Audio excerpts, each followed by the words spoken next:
मैं अपनी एक दुनिया बनाऊंगी जहां मेरा हुक्म चलेगा।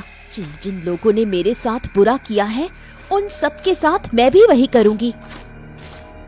गुस्से से भरी मेघा राज दरबार पहुंची। अरे अरे अरे अरे, तुम फिर से यहाँ आ गई। लगता है तुम ऐसे नहीं मानने वाली। बेटा, इसका बच्चा तो हमने खत्म कर दिया। लगता है अब इसे भी मारना पड़ेगा। हमने इसे मरने के लिए छोड़ दिया था और ये कल मुही कहीं की लौट आई। पिताजी आप चिंता मत करिए, आज ही इसका सर मैं धड़ से अलग कर देता हूँ। आदित्य तलवार लेकर आगे बढ़ा। तुम लोग मेरा कुछ नहीं बिगाड़ सकते।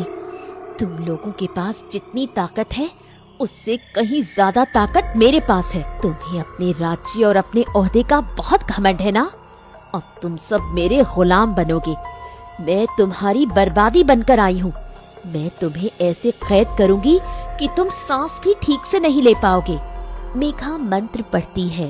मैं चाहती हूँ कि ये पूरा राज्य और राजा का परिवार एक जादुई मटके में कैद हो जाए, और जिस तरह इन लोगों ने मेरी कोख उजाड़ी है, ये पूरा राज्य औलाद के लिए तरसेगा। कभी किसी के घर कोई बच्चा पैदा नहीं होगा। ये श्राप है मेरा। तभी मेघा एक जादुई मटका प्रकट करती है और तुरंत पूरा राज्य सिकुड़कर एक मटके में बदल जाता है। राजा, राजकुमार और बाकी सब लोग एक पल में बूढ़े हो जाते हैं। उस दिन के बाद जितने भी लालच से मुझे छूते हैं सभी बूढ़े बनकर इस मटके में कैद हो जाते हैं। बाप रे बाप, तुम्हारे साथ तो सच में बहुत ही ज्यादा बुरा हुआ। मतलब राजा और राजकुमार ने तुम्हारे साथ बहुत बड़ा अन्याय किया।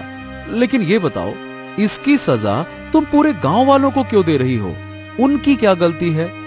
गलती कोई एक करता है लेकिन सजा पूरे राज्य को भुगतनी पड़ती है। इसलिए मेरी बद्दुआ का श्राप आसपास के गांव में भी लग गया।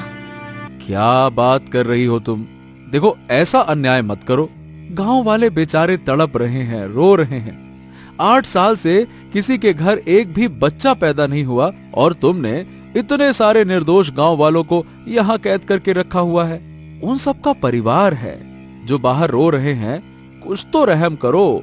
देखो, तुम्हारे साथ गलत हुआ है लेकिन तुम सबके साथ ऐसा नहीं कर सकती हो।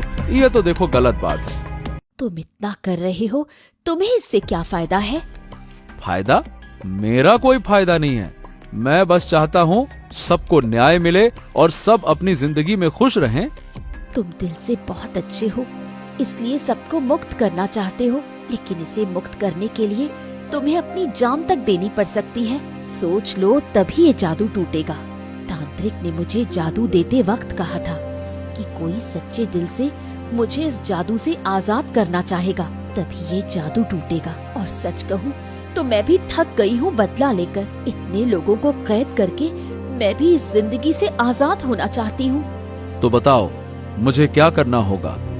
तुम्हें तांत्रिक महाराज का जादू तोड़ना होगा। उसके लिए एक सूरजमुखी का फूल लाना होगा, जिसकी गंध सूंघकर मेरे अंदर से वो जादू खत्म हो जाएगा। लेकिन उसे लाने में बहुत खतरा है। ठीक है, मैं सबको आजाद करने के लिए, ये बलिदान देने के लिए तैयार हूँ। मैं वो सूरजमुखी का फूल जरूर लेकर आऊंगा। फिर अर्जुन वहाँ से निकल पड़ा।